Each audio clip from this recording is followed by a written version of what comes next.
Bien, on va démarrer cette session. Bonjour à toutes et à tous, ravi de vous accueillir. Vous êtes nombreux, merci beaucoup de vous mobiliser autour de ce sujet qui est plus que d'actualité. On va y revenir avec nos invités. Green IT, fini les vœux pieux, place à la réalité. On va donc parler de choses assez concrètes lors de cette session. Des éléments pragmatiques qui, on l'espère, résonneront à la fois dans soit ce que vous faites aujourd'hui, ce que vous portez dans vos structures, en tous les cas ce que vous pouvez voir aussi se développer et donc pouvoir être quelque part des illustrations, en tous les cas des pistes à suivre sur lesquelles aussi se questionner pour faire grandir cette dimension du Green IT dans les entreprises. Alors peut-être quelques éléments de contexte. Alors évidemment, la question écologique aujourd'hui, elle est dans tous les secteurs. Ça, c'est une évidence, fort heureusement. Le numérique n'y échappe pas. Quelques chiffres peut-être pour replacer dans le contexte. Aujourd'hui, le numérique donc représente au moins 4% des émissions de gaz à effet de serre au niveau mondial. Et selon l'ARCEP, le numérique serait à l'origine de 2,5% de l'empreinte carbone en France. Donc ça vous permet d'avoir à la fois une notion mondiale et une notion plutôt nationale.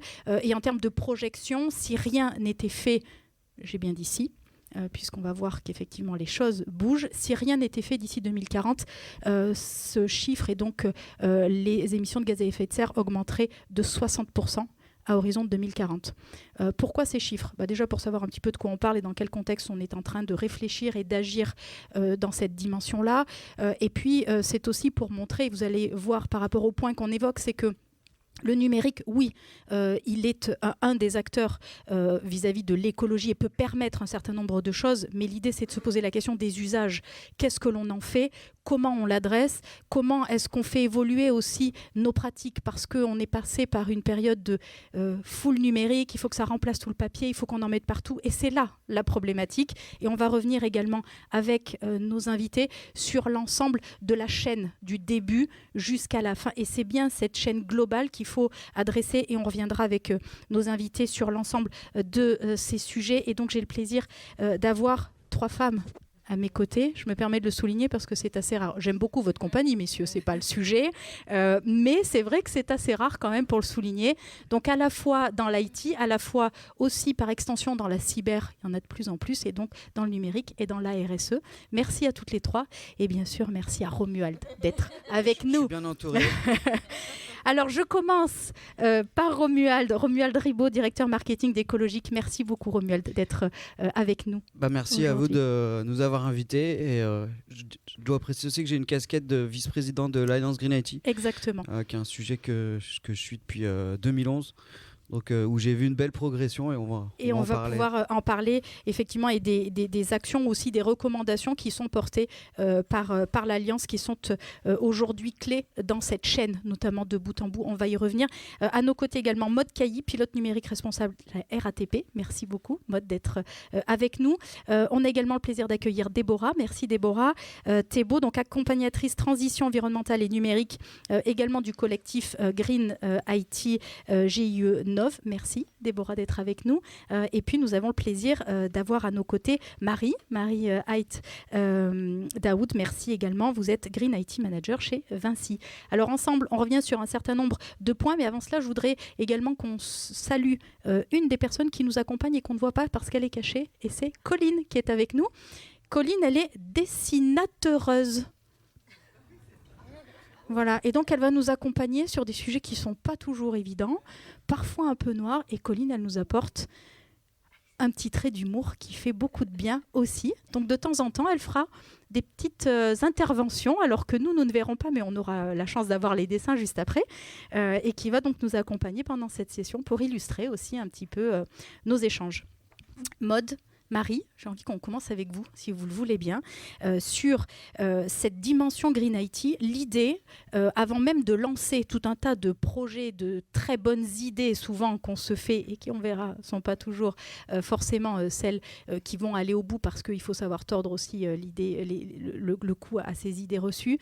Il faut d'abord essayer de comprendre les collaborateurs, comprendre comment ça fonctionne dans votre entreprise, comprendre cette culture de l'entreprise, quelle est la place du numérique, comment on l'adresse, du coup comprendre les usages pour se dire comment est-ce qu'on fait évoluer, comment est-ce qu'on fait se transformer Safe IT vers un petit peu plus Green IT.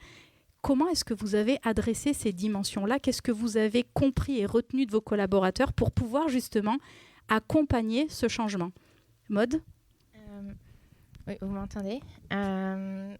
Du coup, à la RATP, moi, ce que j'ai remarqué, c'est que déjà, c'est un grand groupe. Enfin, du coup, il y a des activités diverses et variées et on ne peut pas arriver de l'extérieur et se dire on va appliquer une recette magique.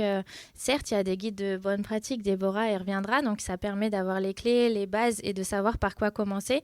Mais il faut surtout comprendre l'organisation, comprendre les process et voir là où va y avoir des choses à faire évoluer ou ce qui pourrait faire évoluer. Moi, la DSI, il y a plus de 1000 collaborateurs. C'est pas possible pour moi de savoir tout ce que fait chacun. Donc, je pense que l'un des premiers pas qu'il faut faire, c'est sensibiliser les collaborateurs, leur faire comprendre quels sont les enjeux et les aider à trouver eux-mêmes dans leur quotidien ce qui pourrait être amélioré. Et ça, c'est la grande force parce que notre plan d'action à la RATP a été construit comme ça. Chaque collaborateur a proposé des idées dans son quotidien suite aux sensibilisations qu'on a faites. Et moi, je les ai aidés à accompagner pour savoir si l'action était viable, si elle faisait vraiment faire des économies d'énergie, si elle faisait vraiment améliorer l'impact carbone, si vraiment ça avait un impact positif sur la politique d'économie circulaire.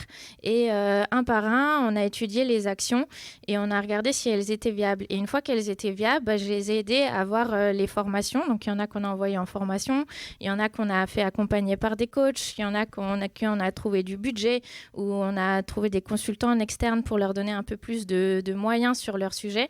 Et en fait, de donner les moyens ou les compétences aux collaborateurs qui ont eu l'idée de l'action, c'est gagné parce qu'en fait, ils ont trouvé l'action, ils ont envie de la faire, ils trouvent que ça fait sens parce qu'on a dit au quotidien, triez vos poubelles, ok, mais est-ce que ça a vraiment un impact de trier mes poubelles?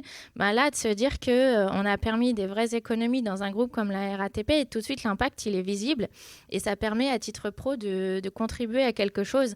Et ça, c'est ce qui est le plus fort. Et du coup, avec la trentaine de collaborateurs qui ont initié les premières actions, ils ont réussi à embarquer tous les autres et maintenant tout le monde veut s'y mettre. Donc j'ai eu que de bras malheureusement, mais ça je pense que c'est vraiment la clé. Plutôt que d'essayer de trouver un remède miracle, de faire confiance aux collaborateurs qui sont là depuis longtemps dans la société pour trouver les bonnes actions. Mais finalement, c'est aussi cette implication. Vous êtes allé les chercher, donc vous les avez écoutés et finalement, vous leur avez donné les moyens ensuite d'agir. Donc finalement, ils sont acteurs et ambassadeurs. Et donc là, quelque part, c'est gagné dans la démarche d'action. Après, bien sûr, il y a tout à dérouler, mais en tous les cas, pour impliquer et faire bouger, surtout quand même une maison comme la RATP, effectivement, c'est nécessaire. Est-ce que, Marie, ça a été le même cheminement? Est-ce que vous fonctionnez de la même manière? Est-ce que vous avez les mêmes retours? Alors oui, c'est la même, on va dire, c'est la même démarche. On constate de toute façon quand il y a une décision qui arrive sans expliquer pourquoi on le fait, les gens ils comprennent pas et du coup ils adhèrent pas. Donc on a fait beaucoup de, beaucoup de sensibilisation, beaucoup de formation, notamment pour dérouler. Un des objectifs de notre programme numérique responsable était l'économie circulaire. Parce que on le sait, c'est vraiment sur la matière où on a les grands impacts aujourd'hui, en tout cas dans un contexte français. Et du coup, il fallait aller petit à petit, par exemple, pour leur expliquer c'est quoi ces impacts, pourquoi, par exemple, un jour, vous allez voir que vos équipements que vous avez l'habitude de changer tous les 4 ans, et aujourd'hui, on va prolonger leur durée de vie pour aller jusqu'à 5, 6 et puis peut-être 7 ans. Et c'est pas dévalorisant pour le collaborateur. Parce que c'est ça aussi l'idée qu'on puisse avoir, c'est de dire oui, j'ai un équipement, un ancien équipement ou j'ai un téléphone reconditionné, c'est-à-dire que voilà, alors que c'est pas le cas. Donc il fallait expliquer ça, il fallait faire beaucoup d'ateliers sur ce qu'on appelle le sac à dos écologique pour expliquer toute la matière derrière la fabrication de nos équipements. On a fait des conférences sur les tensions géopolitiques, par exemple dans les minerais, et donc ça a permis aux collaborateurs, avant même qu'on déroule la politique d'allongement de durée de vie, il y avait des collaborateurs qui se disent mais au final, pourquoi on change aussi souvent? Et du coup, ils ont compris pourquoi on le fait. Et donc, je rejoins un mode sur ce point-là. La sensibilisation, c'est un point clé dans une stratégie numérique responsable. Est-ce qu'aujourd'hui, vous avez des éléments, des indicateurs qui, effectivement, permettent de vous rendre compte de ce que ça a permis concrètement, notamment sur des baisses de consommation ou d'énergie? Est-ce qu'aujourd'hui, vous avez des éléments chiffrés qui vous permettent de dire on est dans la bonne direction, il faut continuer, et qui vous permet aussi auprès de la direction de dire ce que l'on fait porte ses fruits, parce qu'il faut aussi embarquer les dirigeants? Alors, on a constaté des améliorations. Par exemple, le taux de casse a diminué parce que... Alors, après, je ne saurais pas dire est-ce que c'est corrélé aux actions de sensibilisation, mais ça coïncidait avec. Donc, peut-être il y a ça aussi. Mais on leur a expliqué qu'un smartphone cassé, c'est tant de CO2 perdu, que vous aurez pu... Voilà, etc. Donc, on a expliqué ces petites actions que le collaborateur, à son échelle, peut mettre en place. Et donc, on a remarqué, alors c'est pas énorme aujourd'hui, mais il y a une petite amélioration. Voilà, c'est un des exemples concrets qu'on n'a pas mis dans les indicateurs, mais c'est quelque chose qu'on a constaté, oui. Maud, peut-être un exemple, après bien sûr. Nous, on a... sur la performance énergétique, c'était plutôt des actions théoriques, parce que autant sur les data centers, on a vu les baisses d'énergie significatives parce qu'on le pilote mois par mois, autant sur les PC, si on dit éteignez les PC ou les écrans, par rapport à l'impact d'un bâtiment de la RATP ou d'une ligne de métro, c'est invisible. Mais c'est pas parce que c'est invisible que ça n'existe pas, donc on a quand même fait des calculs théoriques pour estimer ça. Et par exemple, on a dit aux collaborateurs, si chacun éteint son PC le soir et le week-end, ça fait 1 mois de consommation d'énergie de la ligne 1 du métro économisée. Et là, ils se sont dit, ah ouais, peut-être si chacun en fait une petite action, il faut que les 20 000 collaborateurs fassent l'action quand même, voilà, chacun, si on s'y met, on fait l'économie d'1 mois de conso du métro, c'est colossal quand même, en fait, en termes de consommation. Donc ça, avec des échelles comme ça, en fait, qui parlent aux collaborateurs, avec des équivalents sur nos lignes de métro, on a réussi à bien embarquer dans les actions de sobriété. Et après, pour les PC, on a fait beaucoup de sensibilisation sur le matériel, ça a un impact, etc. Que ça a eu de l'impact parce qu'on a retrouvé quand même près de 3000 équipements qui étaient dans les placards. On en a encore beaucoup disparu. Mais en 1 an, il y en a 3000 qui sont revenus. Donc, du coup, qui étaient quand même perdus depuis plus de 6 mois. Donc, c'est pas mal, quoi, parce que ces équipements, il y en a qui étaient fonctionnels, qui ont pu être réattribués à d'autres collaborateurs, et les autres ont été recyclés, etc. Donc, ça, on l'a vu quand même. Donc, ça marche. Oui, je voulais rebondir au sujet des indicateurs. À Alliance Green IT, on mène un baromètre sur la maturité des entreprises. Donc, c'est une vue macro représentative à l'échelle nationale. Et depuis 2015, donc on fait ça tous les 2 ans. D'ailleurs, on va lancer l'édition 2024. Donc, je vous inviterai à participer à ce questionnaire qui permet de faire cette mesure. Et on voit bien l'évolution qui a eu lieu entre 2015 et notre dernière édition qui était juste avant le confinement déjà. Donc là, on attend avec impatience les résultats parce qu'il y a eu un vrai gap suite au confinement. Il y a un vrai gap, une vraie prise de conscience. Et pour illustrer, donc on suit, c'est une revue de 8 thématiques et 27 indicateurs. Et ces 27 indicateurs, donc on les suit dans le temps. Et on a vraiment des courbes fortes sur, je pense que tout le monde en a conscience sans l'avoir formalisé, mais le post-impression aujourd'hui est très mature. Il n'y a plus d'imprimantes individuelles ou très peu. Les imprimantes sont consolidées. On n'achète plus l'imprimante, on achète l'usage. Donc on est en économie de fonctionnalité. On achète la page imprimée. Donc ça, c'est un poste. On veille à ce que le papier soit recyclé, recyclable, issu de forêts gérées durablement, etc. Donc il y a ça, vraiment, il y a une thématique, l'impression, il y a une grosse progression. Et après, il y en a qui montent petit à petit sur les achats, et je pense, en préparant mon intervention, là, j'étais en train de me dire, c'est laquelle la pire. Je pense que les plus gros efforts, c'est au niveau de la gouvernance. C'est-à-dire que tant qu'on a un chargé RSE ou je sais pas quoi qui s'occupe de problématiques, tant qu'il n'y a pas une dimension au COMEX, Et on voit sur le baromètre, dès qu'il y a un responsable Green IT qui est au COMEX, c'est 85% de bonnes pratiques en plus. Enfin, tout de suite, c'est des leviers incroyables. Donc voilà, ça progresse, mais faut continuer. Oui, il y a encore du chemin parcouru. On viendra sur la question de gouvernance, notamment, parce qu'on a effectivement des exemples. Peut-être au mieux un mot justement sur les idées reçues dont on parlait précédemment. On y reviendra aussi avec Déborah, parce qu'elle a des exemples à partager avec nous, où finalement, il y a aussi cette dimension de on va faire du recyclage, voilà. Donc on pense à un certain nombre de choses, mais pas forcément... Les applis vont sauver la planète, tout ça. Voilà, il y a un certain nombre de sujets sur lesquels il faut revenir, notamment... on parle beaucoup de décarbonation, donc ça y est, c'est le buzzword. Ah, j'ai fait de la décarbonation, c'est bon, j'ai coché la case et je suis bon élève. Ça. Et donc, bien sûr qu'il faut le faire, c'est pas ce qu'on est en train de dire. Mais en revanche, il faut regarder un peu le derrière et le fait d'avoir notamment quand on parle de seconde vie d'un certain nombre d'outils. Oui, il faut le faire, mais pas n'importe comment. Voilà, alors je vais revenir sur la seconde vie, mais je voulais insister sur le point qui a été dit, c'est-à-dire que le plus important, dans ce qu'on vient de se dire, c'est quand même la sensibilisation. C'est être monté en compétence du sujet. C'est un sujet assez complexe.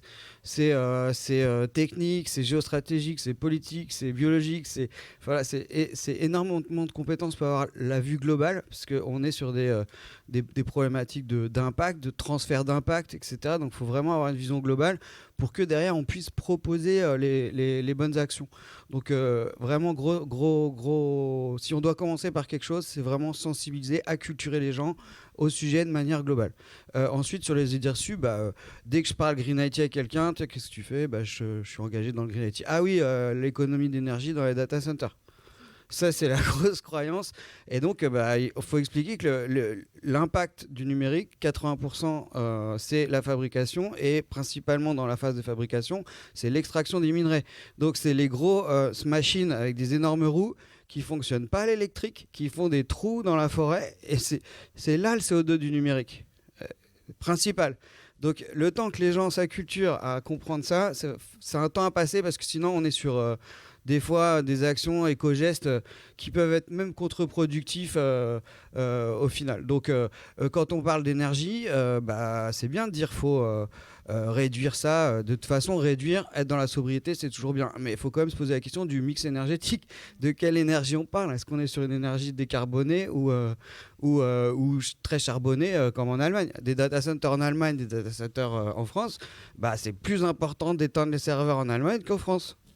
Voilà, donc il faut avoir cette vision et cette nuance dans chaque chose. Il n'y a pas de recette miracle, tout est une question. Et donc sur la phase de fin de vie, parce que s'il y a une seule et bonne pratique à retenir en sortant de cette salle, c'est vraiment l'allongement de la durée de vie des équipements et principalement son propre usage, l'allongement de son usage. Parce que s'acheter une conscience en faisant du réemploi vers un acteur qu'on a à peine identifié, à qui on va confier et pas savoir ce qui se passe derrière, c'est pas forcément très vertueux. Donc c'est ça vraiment le sujet, c'est que derrière la pratique, il y a les nuances et il faut être curieux, il faut poser des questions, il faut aller voir. Et puis, on parlait tout à l'heure de faire les choses ensemble. La RSE, ça se fait pas tout seul en fait. C'est une démarche qui est multipartie prenante et donc il y a beaucoup d'intelligence collective. Et moi, j'ai de la chance de faire ça depuis longtemps et j'ai toujours été bluffé de ce qu'on sort en fait, des choses qu'on n'aurait jamais imaginées tout seul. Donc, faut vraiment pas hésiter. C'est très riche et c'est comme ça qu'on y va. Donc, faut se déplacer, faut rencontrer les gens. C'est des super rencontres à chaque fois et faut pas hésiter à se poser les questions qui fâchent. Nous d'ailleurs, on n'est pas d'accord sur tout, mais ça n'empêche pas de pouvoir échanger, et de progresser. Donc voilà, c'est pas tout seul. Faut nuancer et faut être curieux. Déborah, sur les actions aussi très, très concrètes, notamment, on est à Monaco, on peut parler donc de ce qui se fait notamment ici, puisque vous intervenez en conseil auprès des équipes du Palais notamment, et donc l'idée c'est de comprendre, parce que par rapport à ce qu'on disait, il y a des nuances, il y a des fois on vous dit voilà, on a mis ça en place parce qu'on pense bien faire, parce que d'un point de vue visuel ça paraît bien, puis finalement quand vous rentrez un petit peu plus en profondeur, vous vous rendez compte que c'était pas une volonté de nuire ou de mal faire, simplement peut-être une méconnaissance, un manque d'information, d'accompagnement. Et donc, c'est là où vous transformez réellement l'essai. Et là aussi, vous avez à la fois des exemples, mais aussi des résultats. C'est ça. Un des exemples les plus marquants, c'est on a réalisé en fait donc pour le gouvernement princier des analyses du cycle de vie. Donc ça permet justement de mesurer l'impact environnemental de la fabrication à la fin de vie sur les émissions de gaz à effet de serre, donc la partie décarbonation, mais pas seulement, en intégrant notamment la notion de ressources, consommation d'énergie, d'eau, etc. Et un des exemples les plus marquants, c'était la fameuse numérisation des bulletins de paye, où tout le monde disait super, ça va être éco-responsable, on enlève le papier. On a fait l'étude et c'était un carnage. On a comparé donc l'ancien processus avec impression, distribution, etc. et le processus avec notre architecture. Et c'était pas bon, notamment tout ce qui était émissions de gaz à effet de serre, c'était bien pire qu'avant. Et on s'est rendu compte justement que c'était lié à l'infrastructure. Il y a ce qu'on appelle les boîtiers HSM qui servent à imposer le cachet de signature et qui pèsent 11 kg. Quand on sait que pour un ordinateur de 2 kg, il faut extraire 800 kg de ressources, là c'était des tonnes de ressources extraites, donc qui génèrent des émissions de gaz à effet de serre. On est obligé d'en avoir 2 pour des questions de redondance. Donc ce qu'on a fait dans ces cas-là, on a vu donc avec la sécurité, parce qu'on avait des problématiques de sécurité au gouvernement, et on a pu mutualiser ces 2 équipements pour d'autres projets. Donc on est passé de 2 équipements physiques qui servaient pour 8 applications à 400 applications. L'avantage aussi, c'est qu'on s'y retrouve en gain de place, notamment à Monaco avec le prix du foncier, on n'est pas obligé de dédoubler les équipements, et au niveau financier, on s'y retrouve aussi. Et donc ça, c'était une première étape. Grâce à cette mutualisation, on pouvait justement être vertueux au niveau environnemental sur les émissions de gaz à effet de serre, parce que sur les tensions de ressources, tout ce qui est extraction de métaux rares, dans tous les cas, il y en aura plus que si on reste sur du papier. Ça, c'est mécanique. Donc il faut regarder aussi sur quel facteur on est. Mais ça dépendait aussi des usages. À partir du moment où on faisait la mutualisation de ces 2 équipements, l'étude a permis de montrer que si on avait un taux d'adoption, donc pour l'instant on est à 70%, il fallait moins de 60% de réimpression. Parce qu'il y a ça aussi, on parle de cumul des impacts dans ces cas-là. On a une architecture informatique qu'il faut justement optimiser. Et en plus, il faut éviter de réimprimer derrière, parce que si on a l'architecture et que finalement tout le monde opte pour les bulletins papier, dans ces cas-là, on n'est pas bon. Ou si les gens réimpriment chez eux, c'est pareil, ça vaut pas le coup. Et donc, il y a toute une partie aussi, justement, on en revient à la notion d'accompagnement du changement. Donc, on a fait un questionnaire auprès de tous les agents et fonctionnaires de l'État pour savoir quelles étaient leurs pratiques en matière de téléchargement et de réimpression. Et là, c'est pareil, c'était pas très bon. Donc, la prochaine étape, c'est justement d'expliquer, d'acculturer tous ces éléments-là. Donc ça, c'était l'exemple vraiment le plus marquant. Le plus marquant, et donc on voit qu'il y a effectivement cet accompagnement, et finalement, ce sont les usages derrière qui sont marquants. On parle de sensibilisation, des fois, on se dit, oui, c'est un peu basique, leur truc, etc. Et en fait, on se rend compte que c'est vraiment le pilier essentiel pour vraiment permettre ces changements. Et quand on le fait, ça marche puisque les résultats sont là. Vous avez parlé de mutualisation, c'est un sujet aussi qui est important, Maud, et que vous avez, vous porté alors à d'autres échelles, sur d'autres volets. Mais cette approche de la mutualisation, elle peut avoir un différenciateur. Oui, c'est ce qu'on a fait. En fait, l'histoire, c'était parti du plan de sobriété énergétique. En fait, chacun s'est dit qu'est-ce que je peux faire dans mon quotidien. Et là, il y a quand même beaucoup de collaborateurs qui m'ont appelé en disant franchement, cette appli, elle est décommissionnée, le serveur, il n'a pas été arrêté. Il y a des serveurs qui tournent. Je ne suis pas sûre qu'on en ait besoin d'autant. Donc voilà, donc à force d'avoir plusieurs qui me remontent l'information, je dis il faudrait les couper. Là, personne ne veut appuyer sur le bouton, personne ne veut se mouiller. Et donc, je suis allée voir le DSI qui a dit à tout le monde, écoutez, moi, je prends la responsabilité, vous coupez. Et puis, si quelqu'un vient se plaindre, il viendra dans mon bureau. Et du coup, on a réussi à couper 1300 machines virtuelles. Ça a permis d'arrêter 6 serveurs physiques. Ces 6 serveurs physiques, ça a fait 6 de moins qu'on a dû racheter pendant l'année parce qu'ils étaient plutôt neufs. Ils avaient moins de 6 mois. Donc, du coup, ça a évité d'en racheter, ça a évité de payer des licences. Ça a permis de réemployer et il y a eu 0 plainte, ni dans le bureau du DSI, ni dans le mien parce que quand même, on s'est assuré de regarder si c'était toujours fonctionnel, depuis combien de temps ça n'avait pas été utilisé. Et on en a profité pour toutes les applis où c'était possible de le faire, de mutualiser les serveurs. Et là, on essaye d'aller encore plus loin. Donc, pour les applis qui sont en prod, de regarder celles qui sont en sous-capacité par rapport à ce qui a été dimensionné et de voir pour les mutualiser. Après, la difficulté qu'on a, c'est que pour le faire, il faut un arrêt de prod. Donc, ça veut dire qu'il faut couper l'application. Donc, ça, avec le métro, c'est vraiment compliqué. Mais les équipes, elles sont plutôt réactives parce que la semaine dernière, elles m'ont envoyé un mail tout fier en disant « On a une appli qui est tombée, on ne savait pas pourquoi, mais on en a profité pour la virtualiser. » optimisée. Et maintenant, on l'a remis up et elle est optimisée. On a profité de la coupure de 5 minutes pour activer notre nouveau patch et ça marche et ils étaient tout fiers. Donc, ils se sont dit maintenant, prochaine coupure, on active ce qu'on a développé et ce sera fait systématiquement à chaque coupure, quoi. Et donc, petit à petit, on va réussir à avoir le stock parce que c'est bien de le faire sur les nouveaux projets, mais les 600 qu'on a en stock, il faut quand même s'en préoccuper. Et donc, s'ils saisissent les petites coupures comme ça, moi, je suis fière de recevoir des mails comme ça. C'est super, quoi. Et puis là, quelque part, c'est aussi au cœur du réacteur, c'est-à-dire que là, on vient toucher à leur métier, etc. C'est là où ils pourraient faire bloc et se dire stop, là, on n'y va pas. Et là, en fait, ils ont transformé ce qui aurait pu être un problème en opportunité. C'est là où on voit quand même toute la puissance du changement qui s'est opéré sur un exemple comme celui-ci. Marie, vous avez d'autres exemples que vous voudriez partager avec nous qui s'inscrivent un peu dans ce qu'on a vu là, de choses que vous avez pu mettre en place, où vous avez aujourd'hui des retours, vous avez effectivement une implication des collaborateurs à vos côtés dans cette démarche? Oui, alors pas dans moi. Je fais partie de la holding du groupe, mais dans d'autres pôles, il y a pas mal d'initiatives comme ça de mutualisation. Alors pas forcément dans le sens applicatif, mais dans le métier. Donc il y a eu par exemple pour les déchets de chantier, il y a eu une plateforme de partage pour réutiliser pour réutiliser les engins de chantier pour qu'on n'ait pas à les racheter, et puis une plateforme pour la gestion des déchets dans les chantiers. Ce qui n'est pas dans mon périmètre, mais ça fait partie des initiatives sur l'environnement. Oui. Romuald, peut-être un mot complémentaire. Alors sur la mutualisation, là je reprends ma casquette écologique, donc organisme agréé par l'État pour la collecte et le recyclage. C'est quand en fait vous payez une éco-contribution, on reçoit cet argent et avec cet argent, ce financement, on organise la collecte au niveau national. Et c'est un système totalement mutualisé.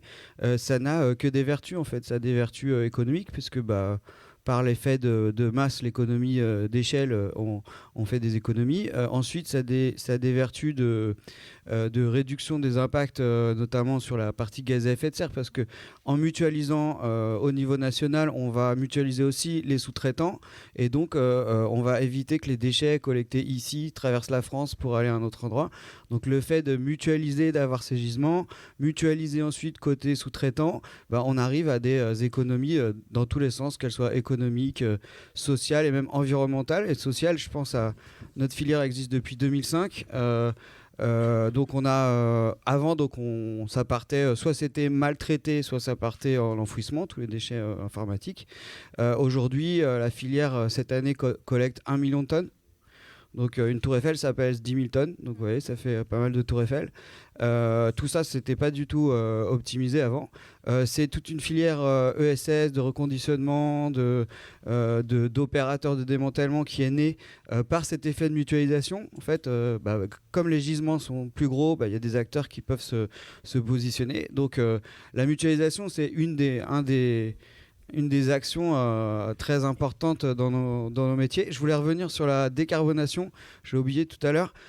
Comme je disais, c'est un sujet qu'on entend, décarbonation, l'industrie, ceci, cela. C'est un sujet dans lequel il faut s'engouffrer, en fait. Parce que par ce prisme-là, les gens comprennent la problématique. Et après, les nuances, c'est que, comme on expliquait, la problématique, c'est à la fabrication des équipements. C'est là qu'il y a le carbone. Donc, si je mets de l'IoT partout pour réduire une consommation énergétique décarbonée, en fait, je ne réduis pas mes émissions. Donc, c'est pour ça que dans toute initiative dans ce sens-là, c'est bien d'avoir une approche d'éco-conception en posant avec cette vision par l'usage, sur la base d'unités fonctionnelles, on va regarder tout ce qu'on a besoin et comment est-ce que vraiment la balance elle est positive ou négative. Et il faut aussi intégrer les externalités positives. Parce qu'on dit le numérique, c'est pas bien, mais le numérique ça permet de faire de la formation à distance, ça permet à des personnes en handicap d'accéder à des emplois, ça permet la communication. Enfin voilà, on s'est jamais bien porté au niveau mondial depuis qu'il y a du numérique. Donc ça a plein de vertus. Donc faut mesurer ces externalités positives. Il y a un travail de l'Union européenne qui a été réalisé là, ils viennent de publier un livrable sur la mesure des externalités positives. Donc là, on a un outil pour justement faire vraiment cette balance. On met de manière objective les externalités négatives et puis on pèse et puis si ça vaut le coup. Voilà. Donc vraiment, il faut s'engouffrer sur la décarbonation sans se tromper. voilà, le numérique, c'est pas la réponse à tout, mais ça peut, si c'est bien fait, si c'est bien conçu, ça peut répondre. À faire avancer. Un point, parce que j'aimerais qu'on prenne quand même peut-être quelques questions des personnes qui sont présentes. Moi, il y avait un sujet qui était intéressant aussi, c'est ce que vous disiez, c'est que maintenant que c'est mis en marche et qu'on voit que les collaborateurs adhèrent et finalement mesurent en fait les effets, ils ont envie de challenger aussi et d'emmener, alors challenger au sens positif du terme, et d'emmener finalement tout l'écosystème. Donc, c'est aussi d'embarquer, ça fait un peu écho à ce que disait Romuald d'avant, c'est les fournisseurs, les sous-traitants, bref, tous les gens, les partenaires avec qui vous travaillez. Oui. Et ça, aujourd'hui, ça commence à se mettre en place. C'est ça, oui. En fait, par exemple, on a des collaborateurs qui sont mis à l'éco-conception. Ils voulaient s'y mettre, alors on les a formés, on les a accompagnés avec un coach. Et puis là, on avait par chance une équipe qui était quasiment faite que de collaborateurs. Et puis après, ils se sont dit, ah, c'est trop bien. Ils en ont parlé à tout le monde. Et maintenant, on s'est dit, ça va être la norme. Toutes nos applications vont être éco-conçues et accessibles.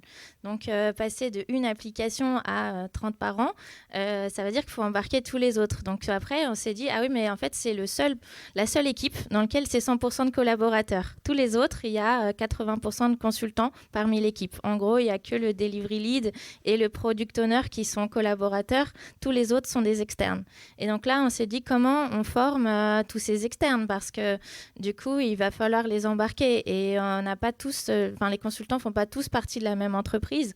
Donc, j'ai pris mon petit bâton de pèlerin. Là, je commence à aller voir les différentes entreprises qui sont référencées chez nous en disant comment vous avancez sur le numérique responsable, qu'est-ce que vous faites. Sachez que le marché sur lequel vous êtes va être renouvelé dans 1 an ou dans 2 ans. Nous allons mettre dans les critères que vos collaborateurs vont être formés à l'éco-conception, l'accessibilité. Vous en pensez quoi? Est-ce que vous voulez qu'on travaille ensemble? Et du coup, on commence à s'y mettre. Donc aujourd'hui, on appelle ça de la sensibilisation, parce qu'on n'a pas le droit de former les collaborateurs, les prestataires.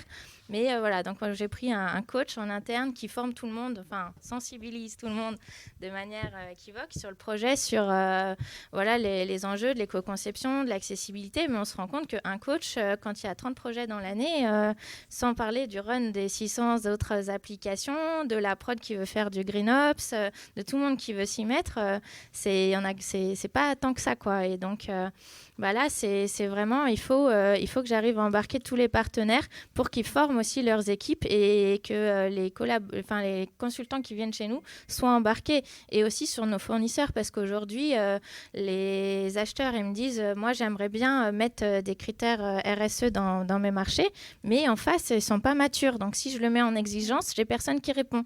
Ou alors, si je dis que je veux que l'application SaaS soit éco-conçue, en fait, il n'y en a pas, quoi, parce que sur ce créneau-là, je ne sais pas, d'application comptable ou d'appli RH, il n'y en a aucune qui répond à nos besoins, qui a été pensée éco-conçue ou qui est accessible. Et du coup, c'est dommage de dire aux collaborateurs, notre stratégie, c'est plutôt d'aller vers du SaaS, parce que la RATP n'est pas une boîte de dev. Donc, s'il y a du SaaS qui existe sur le marché, nous, notre stratégie, c'est plutôt d'acheter ce qui est déjà fait pour le mutualiser avec d'autres entreprises, plutôt que de redévelopper en interne. Et du coup, c'est frustrant pour les collaborateurs maintenant qui ont été formés à l'éco-conception de se dire on va prendre une appli SaaS qui n'est pas éco-conçue, qui n'est pas comme ci, qui n'est pas comme ça, plutôt que de développer un super truc nous-mêmes. Et donc, il y a cette frustration qui les challenge aussi. Donc aujourd'hui, il faut qu'on arrive à embarquer tout l'écosystème. Et c'est beaucoup, parce qu'on a 2000 prestataires quasiment à plein temps. Je ne sais pas combien d'éditeurs de logiciels. Et il va falloir embarquer tout le monde. Déborah, vous vouliez rajouter quelque chose, ou peut-être un mot sur les 115 pratiques pour faire le lien justement sur la partie marché, inclusion des fournisseurs, et le lien avec les collaborateurs, parce qu'on s'appuie beaucoup sur les équipes. Moi, j'ai tous les chefs de projet, pareil, internes comme externes du gouvernement, donc tout le monde est mobilisé, donc ça c'est top. On met des clauses environnementales effectivement dans les marchés. Clairement, il y a un gros manque de maturité. On le fait à la fois sur les équipements, donc on demande s'ils ont fait des analyses du cycle de vie, des bilans carbone, toute la partie consommation énergétique, il y a pas mal de choses. Ça compte donc marché de l'État et ça compte pour 10 à 15% de la note. Derrière, c'est utilisé. Là, ce matin, typiquement, j'avais une réunion avec des chefs de projet pour inciter les agents et fonctionnaires à prendre un écran unique au lieu de 2. Et on va utiliser justement les réponses sur la partie impact environnemental qu'ont donné les constructeurs pour aussi quantifier un petit peu le gain environnemental. Donc ça, c'est sur la partie équipement où effectivement, de par le manque de maturité, la chance qu'on a, c'est l'avantage aussi d'être côté gouvernement. Dès qu'ils n'ont pas la réponse, on escalade. Donc la dernière fois, on a dû escalader parce que les gens n'avaient pas la réponse jusqu'au niveau européen. Mais ça envoie en fait un signal à l'industrie. Donc je pense que c'est important quand même de continuer à le faire parce que même s'ils n'ont pas la réponse, ça les acculture et la fois d'après, ils l'auront. Donc ils escaladent. Et pour faire le lien avec la partie éco-conception, effectivement, on a nous aussi cette problématique-là. Donc ce qu'on fait, c'est qu'on s'appuie sur les 115 bonnes pratiques du collectif Green IT qui sont disponibles en accès libre. Moi, j'ai fait une première passe parce qu'effectivement, les 115, on ne peut pas les envoyer aux prestataires, mais en fonction de la nature du projet, on présélectionne les grilles et ça les oriente, eux, ça les aiguille aussi pour répondre et ça les acculture aussi directement dans les marchés. Et ça, c'est pareil, ce sont les chefs de projet qui sont très contents de pouvoir l'inclure parce qu'à chaque sensibilisation qu'on fait, on leur dit, voilà, vous pouvez aussi vous approprier ce changement-là. N'hésitez pas, on vous donne les outils. 115 bonnes pratiques qui sont évidemment accessibles à tout un chacun. Y a-t-il des questions que vous souhaitez adresser ? Oui. Alors, allez-y, je vous en prie. Oui. Alors déjà, merci pour ce message positif, parce que souvent, quand on parle d'écologie, il y a un effet culpabilisant, et vous avez été très positif, en tout cas, dans votre message. Je voulais revenir par rapport aux éditeurs. J'ai été marqué par votre discours de dire que 80% de l'émission de CO2 des gaz à effet de serre est pendant la conception du matériel. On est plutôt sur du logiciel, et ici sur un salon avec beaucoup d'éditeurs, et on n'a pas forcément un problème avec le matériel, on a un problème avec les éditeurs qui ne font pas d'éco-conception, et donc au fil des années, demandent de plus en plus de CPU, de mémoire, nous d'acheter du matériel qui va polluer. Est-ce qu'à un moment donné, il ne faudrait pas, au-delà de faire des efforts aussi chez nous, on subit les problèmes des éditeurs qui ne font pas d'efforts, avoir une norme ISO, faire créer une norme ISO, une sorte de Green IT Act au niveau européen, comme on a fait le RGPD, ou en cyber en ce moment, il y a des gros sujets européens autour de ça, d'aller beaucoup plus loin pour obliger les éditeurs à avoir de l'éco-conception. Parce que tant qu'ils ne vont pas être obligés, ils ne le feront pas. Mais ils vont être obligés, de toute façon, parce que faut ouvrir sa télé pour se rendre compte que accéder au CPU demain, au GPU, ça va être quand même plus compliqué. Donc je pense que de toute façon, c'est la mauvaise et la bonne nouvelle des conflits qu'on peut avoir et des stress géopolitiques, c'est qu'il y a vraiment une prise de conscience. Donc moi je pense que celui qui n'a pas cette vision, de toute façon, alors ils vont être obligés par cette pression. Ensuite, il y a un mot qu'on n'a pas évoqué depuis tout à l'heure, c'est la CSRD. C'est quand même un gros changement. Donc c'est une directive européenne qui est en train de normer tous les indicateurs extra-financiers. Jusqu'à présent, c'était un petit peu chacun mettait son indicateur. Là, ça va être très normé. Et donc, de toute façon, ça va obligatoirement intégrer toute la partie numérique dans les indicateurs. Parce qu'on parle du secteur du numérique, mais en fait, moi, j'ai toujours pas compris c'est quoi le secteur du numérique. T'es secteur du numérique, toi ? Je sais pas. Toi, c'est tellement transverse, le numérique. Il y en a dans tous les métiers, à tous les étages, à toutes les verticales donc de toute façon, le numérique va être impliqué dans la CSRD. Et donc, quand la RSE va demander à la DSI, donne-moi les indicateurs d'eux, lui, qu'est-ce qu'il va faire ? Il va faire peser de l'autre côté où serait temps. Donc, il y a la pression géopolitique, il y a la pression réglementaire de la CRCD et il y a la pression commerciale parce que pareil, tout ça va être mis dans les appels d'offres. C'est-à-dire que demain, si je veux demain, c'est déjà actuellement aujourd'hui, il y en a qui arrivent, qui ont du mal à répondre, qui perdent des points. La CSRD, ça a été décalé d'un an, donc ce ne sera pas le 1er janvier 2025. C'est 2026, mais par contre, la CSRD, ça concerne notamment un certain nombre d'entreprises avec un certain volume et chiffres, donc notamment les PME ou les ETI ou voire les TPE ne sont pas directement impactés par le texte, mais vont l'être indirectement, mais forcément ne s'y intéressent pas en se disant je vois ceux qui sont assujettis. Comme Nice 2, tu fais pas partie de la liste, sauf que dans les sous-traitants, tu vas forcément en faire partie. C'est là où il faut sensibiliser encore et informer sur le sujet. Donc il y a pression, toutes les pressions. Donc je pense qu'à un moment donné, on va être quand même obligé de se contraindre. Et puis en plus de ça, c'est que quand on fait l'éco-conception logicielle, qu'on est dans la sobriété, on bosse pour l'utilisateur. C'est quand même mieux quand je suis sur une appli que ça se charge tout de suite que d'attendre 3 heures que ça charge. Donc la démarche de sobriété, elle est user-centrique parce qu'on est sur une vision à l'usage. Et ça, c'est au bénéfice de tout le monde en fait. Donc c'est que du bon sens en fait ce qu'on dit. Donc je continue dans le message positif. Oui, il faut mais continuer franchement à j'y y crois. aller, Franchement j'y crois. J'ai commencé en 2011, j'y croyais pas du tout, hein. C'est comme ça qu'est née notre association. C'est qu'on prêchait dans le vent, tout le monde s'en foutait de notre sujet Merci d'écolo. Romuald. On Pardon. a d'autres questions. Alors Alain, et puis après il y avait une personne. Voilà, monsieur. Oui, Alain. Bonjour, merci encore une fois de ce message positif. Alors moi, je ne voudrais pas plomber l'ambiance. Ah non, Alain, pas toi, s'il te plaît. Ces trois technologies, Ah, la j'adore. blockchain, le métaverse et l'IA. Ah, Et en gros, je peux. Bingo. J'ai- écologique annoncée. La bonne nouvelle, c'est que la blockchain est moribonde, que le métaverse est déjà mort. Ouais. L'IA n'est peut-être pas encore pour demain enterrée, mais comment vous abordez ces rouleaux compresseurs écologiques qui mettent... Je veux pas m'opposer, mais c'est mon sujet préféré. Je vais faire très court pour plus en parler. Ouais. C'est le sujet. Pour moi, le problématique, c'est pas la tech, c'est l'usage. Encore une fois, l'intelligence artificielle pour aller détecter une cellule souche cancéreuse dans un prélèvement sanguin qu'aucun homme n'est capable de détecter, c'est super. L'intelligence artificielle pour aller faire de la reconnaissance faciale de ses opposants politiques, c'est moins bien. L'intelligence artificielle pour vous dire quel est le prochain film porno à regarder sur Netflix, parce que 40% du flux c'est les films porno, donc ça c'est futile. Donc pour moi c'est pas la tech qu'il faut désigner. J'aime bien sur mes posts je tag tech utile, tech futile, et c'est une question d'usage. Il faut pas focuser sur la tech, c'est ce qu'on en fait. Je parle plus. Moi, Et tu nous, voulais on a rajouter, la même Marie, démarche peut-être à la RATP. Enfin, par exemple, le métaverse, on s'est dit que c'était pas pour nous. Enfin, à aucun moment, on s'est dit qu'il y avait de cas d'usage pour la RATP. Donc, on n'y est pas allé. Pour l'IA, on en fait depuis longtemps, en fait, mais sur des données qui sont maîtrisées, qui sont sur nos serveurs. Donc, c'est pas l'impact n'est pas colossal comme ça peut l'être sur Microsoft. Mais par exemple, on a des caméras de vidéosurveillance partout dans nos stations et on utilise l'IA pour détecter les agressions, pour envoyer les agents GPSR le plus vite possible pour éviter qu'une agression verbale devienne une agression sexuelle ou violente. L'IA nous permet d'alerter sur ça.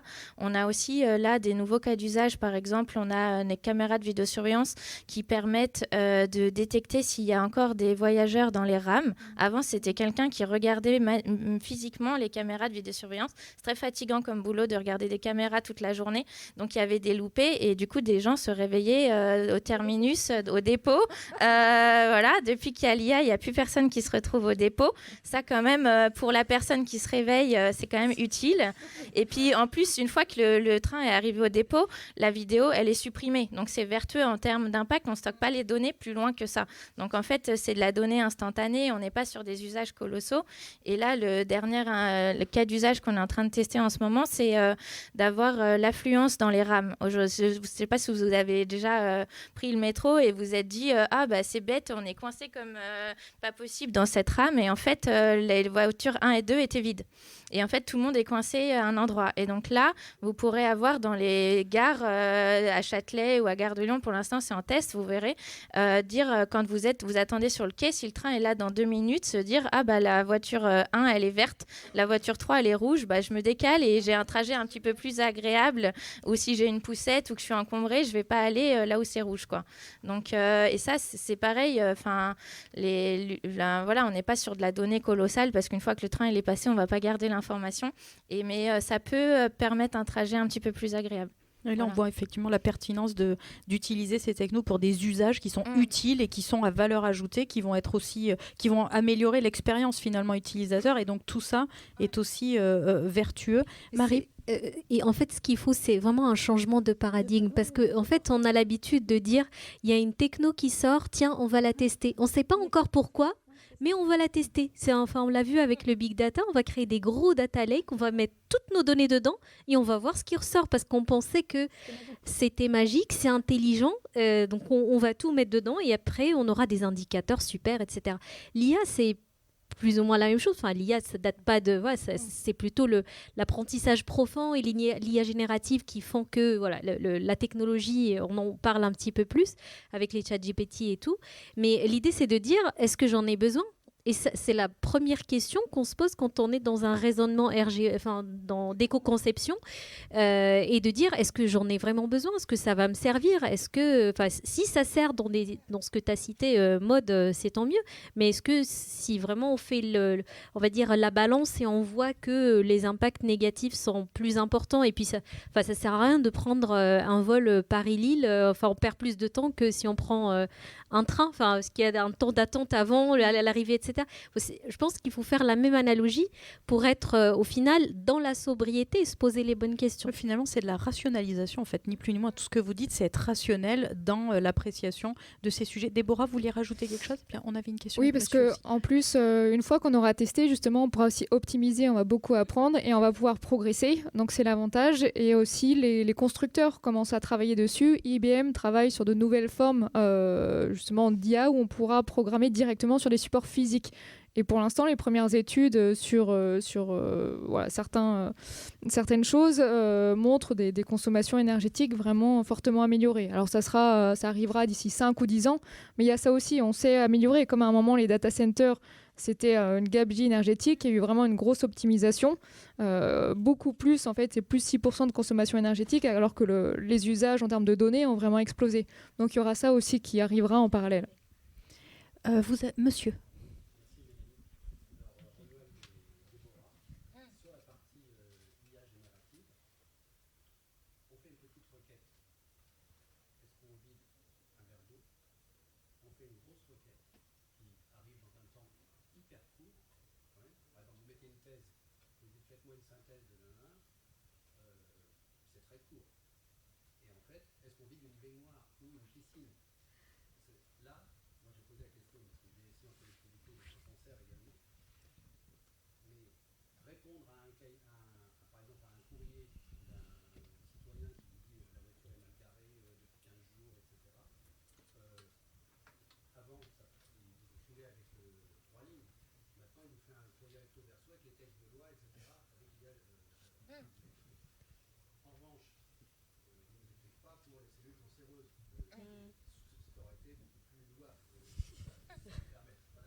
Oui, d'illustrer, de rendre concret les choses pour que les gens puissent comprendre en fait le sujet.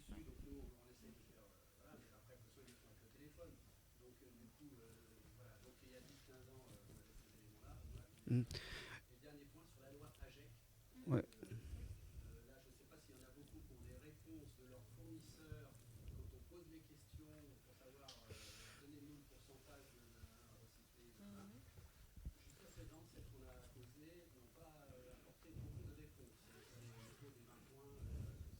Ça, c'est le problème surtout de l'applicabilité de la loi qui pose un vrai sujet. J'en parlais hier avec nos parlementaires. C'était un sujet.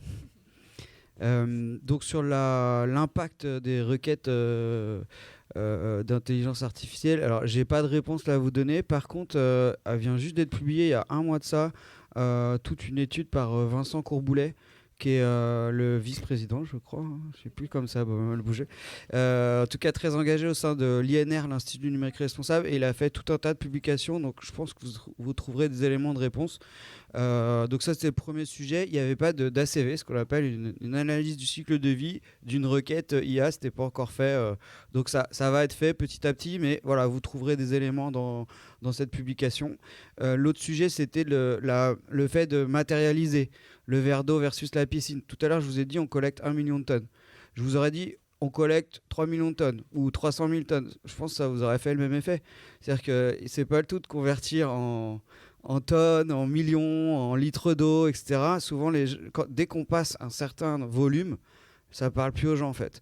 Je peux vous dire, c'est la distance, c'est l'équivalent de la distance entre la Terre et la Lune. Personne n'est capable vraiment de palper ça. Donc il y a un gros travail qui est important, c'est qu'une fois qu'on a converti en millions de tonnes ou en millions de kilowatts ou je sais pas quoi de quelque chose, d'arriver vraiment à avoir quelque chose qui parle, transformé. Voilà. Donc c'est compliqué, mais c'est un vrai boulot. Récemment, on avait fait une étude sur l'impact des réseaux LAN. À la fin, on disait donc un LAN de 100 personnes, c'est, je sais plus ce que c'était, 25 000 canettes. Bon, bah, tant qu'on ne voit pas 25 000 canettes en rayon, on ne sait pas ce que c'est, quoi. Donc on a fait le boulot de se dire, bah, voilà, c'est comme si tout le supermarché était rempli de canettes. Voilà. Donc il faut arriver vraiment pour cueillir ce bénéfice utilisateur. Donc ça, c'est l'effet pervers de la mesure, c'est rendre cette mesure intégrable.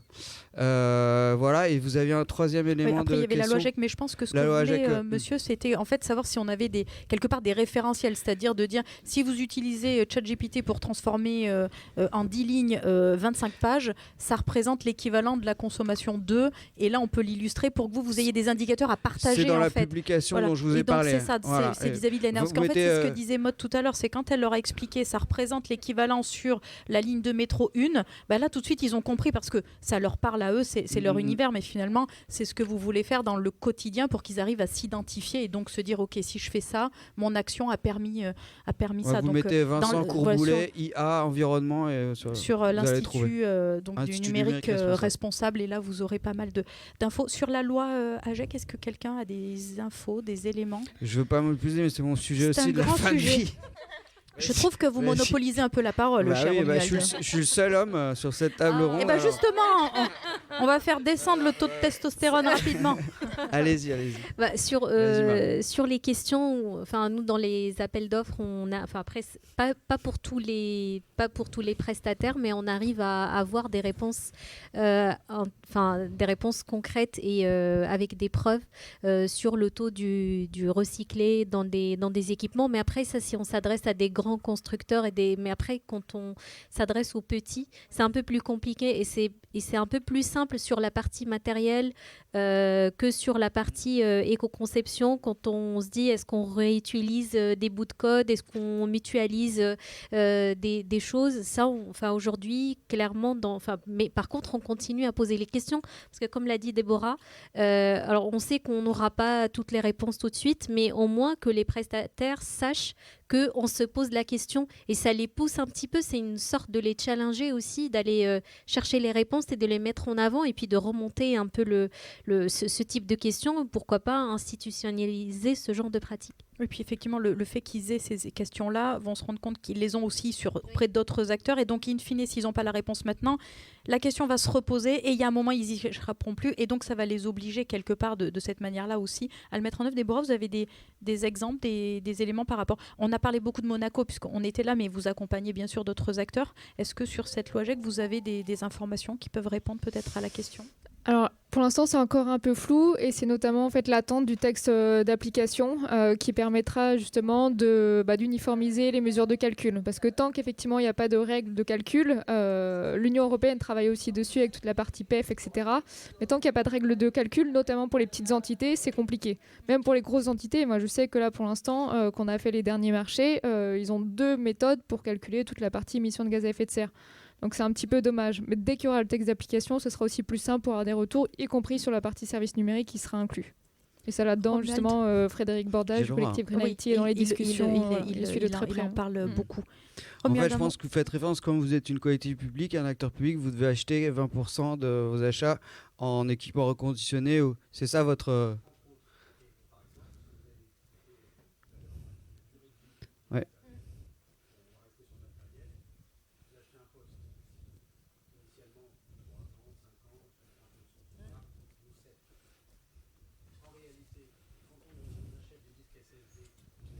Oui.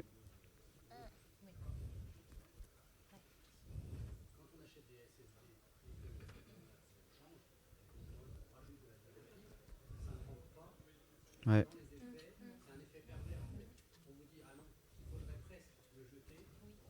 c'est ce que vous disiez. C'est débile. C'est contre ce que disait Marie. Alors,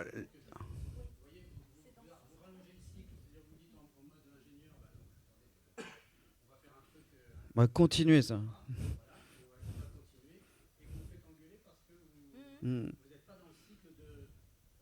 D'achat de reconditionné. Ouais. Alors la bonne nouvelle, parce que je veux rester dans mon énergie positive, la bonne nouvelle c'est que depuis la loi AGEC et depuis que l'acheteur public est contraint, ça a complètement organisé le marché. Parce qu'aujourd'hui le problème d'acheter du reconditionné, c'est qu'il n'y a pas le parc disponible. Il y a des problèmes d'homogénéisation de modèles, voilà. Donc, mais par contre, ça progresse. Moi, franchement, je les suis mon métier, c'est le recyclage, donc l'activité de reconditionnement, je la suis depuis longtemps. C'est vraiment en train de monter en compétences, c'est en train de devenir de l'artisanat à de l'industrie, et c'est la bonne nouvelle de cette disposition, la loi AGEC. Rome s'est pas fait en un jour, évidemment, ça va avancer, mais voilà, il y a des référentiels, avant chacun reconditionné à sa sauce, il y a des référentiels, des regroupements d'acteurs pour répondre à cette problématique d'homogénéisation de pack, c'est dur à dire, et donc voilà, donc cette mesure est très positive. Effectivement, ce qu'on comprend là aussi, c'est ce que vous étiez en train d'expliquer, c'est qu'on est dans cette transition. Et donc là, on voit qu'elle s'opère, c'est-à-dire qu'on voit que les choses commencent à être mises en place, vont aller de plus en plus, et que tout ça va pouvoir se résoudre avec notamment une offre qui va arriver de plus en plus parce qu'on est engagé, ça y est, dans cette transition. Et là, ça y est, on est au tournant et ça va donc s'accélérer. Et c'est au bénéfice des PME parce que c'est l'acheteur public qui va driver, mais parce qu'il pèse dans les achats au niveau national. Mais grâce à eux, les PME vont avoir accès à un gisement de produits reconditionnés de meilleure qualité. Et donc là, on revient sur la commande publique, 14% quand même du PIB, on le rappelle, ça n'est pas rien. Grosse pression sur l'acheteur public. Dans cette phase de transition, on peut parfois être un peu perdu en se disant il y a des bonnes pratiques, mais est-ce qu'elles s'appliquent chez moi ? Il y a des méthodes de calcul différentes, les standards ne sont pas encore là. Moi, je trouve que quand on doit se poser des questions, on peut être un peu perdu. Donc, je pense que la règle principale dans ce moment-là, c'est le bon sens en fait. Faire confiance à son bon sens et faire simple. Et quand on hésite entre plusieurs solutions ou qu'il y a deux textes de loi qui ne sont pas encore finalisés, qui s'opposent, et ben on choisit la solution la plus simple et on applique le bon sens. Et je pense que c'est toujours la meilleure solution, quoi. Simplicité, bon sens, accessibilité, puis je rajouterais collectif, parce que... et ne pas avoir peur de se tromper, en fait. Exactement. Là, effectivement, on le voit. Et c'est là aussi où, finalement, ce collectif, ce que vous disiez tout à l'heure, aller chercher, se rapprocher les uns des autres, de ces pairs qui ont déjà passé peut-être un cap, qui ont déjà essuyé certains des points sur lesquels vous êtes. Et donc, c'est là aussi où, effectivement, on peut soit conforter une idée, soit trouver d'autres éléments de réponse, d'autres pistes. Et c'est effectivement collectivement qu'on adressera ce sujet. On a le droit à l'erreur, en fait. Il faut oser faire quelque chose. Peut-être que c'est pas bien, on fera mieux l'année prochaine. Mais en tout cas, il faut y aller. S'il y a une idée, il faut la tester. Peut-être qu'elle ne fait pas gagner d'énergie finalement. C'est pas grave. On en trouvera d'autres idées. Il faut surtout pas... il faut surtout pas freiner. Moi, il y a des collaborateurs qui me disaient oui, ce que je fais, ça va peut-être pas faire gagner beaucoup. Mais si pour lui, c'était important, il faut le faire. Même si l'échelle globale de la RATP, oui, ça ne se voit pas. Mais si c'est important pour lui, il faut lui donner les moyens de faire. Et je pense qu'il faut y aller, il faut oser. Finalement, c'est peut-être pas la meilleure idée de l'année. C'est pas grave, on en trouvera d'autres. Et il faut surtout garder les gens motivés parce qu'on peut vite se décourager.